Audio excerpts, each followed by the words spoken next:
What's going on, everybody? So tonight is going to be an amazing night. We've got Jared Brock with us here today to talk a little bit about his new book entitled A Year of Living Prayerfully. And we were able to snag him before his event to ask him a couple questions for those of you who couldn't make it out. So welcome, Jared. Thanks for being here. Thanks, Evan. So the first question is, tell us a little bit about your book. Well, I went on a 37,000-mile prayer pilgrimage around the world. I guess that's 59,000 kilometers.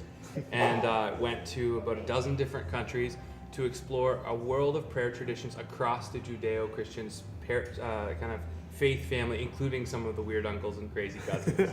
Yeah. Sweet.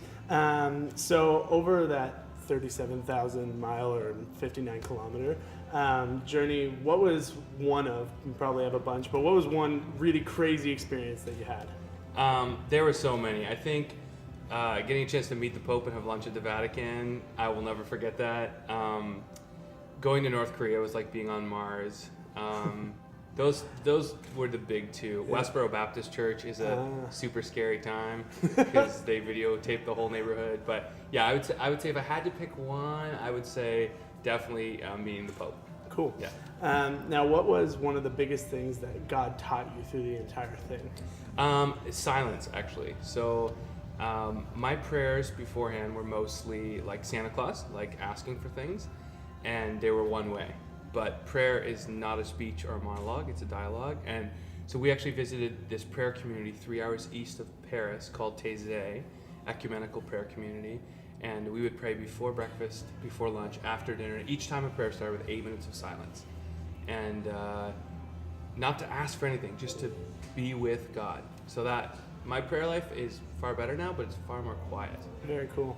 So I'm not sure if any of you got a chance to read the article in Relevant Magazine that Jared had written, but for those who didn't, explain a little bit about kind of the simple living that you and your wife do and the one-for-one rule.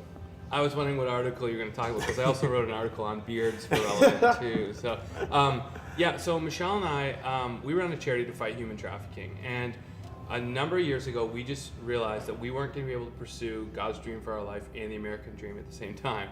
So we picked God's. And so we actually did this thing called the 100 Things Challenge. We were going on a half-a-year backpack through Central America, and we got down to 88 combined items for that trip.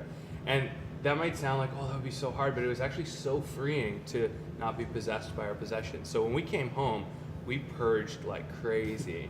And now I have a one-for-one rule. If I buy something, I have to give away something or donate or recycle something. So that's a way to just like keep your level of things down.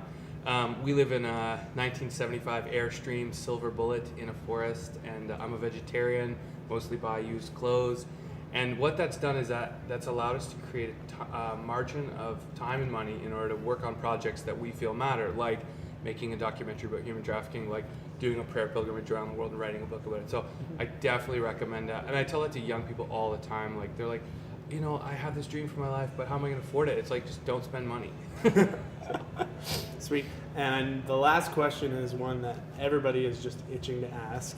How long did it take you to grow your beard? Why is it itching to ask? It's very clean. I use beard oil and everything.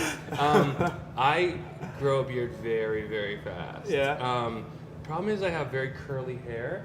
So I have a friend who has a 12-inch beard, and so I feel like I'm just starting. It's sort of like my prayer journey. I feel like I reached the end and I'm just like at the starting line now. And that's how I feel about my beard. My wife, on the other hand, does not feel so positive about my beard. So this is probably about as long as it's going to get. Gotcha. Well, thank you so much, Jared. Again, Jared Brock, A Year of Living Prayerfully. I've been reading his book and absolutely loving it. And this is one that you have to pick up. And we'll see you again, guys.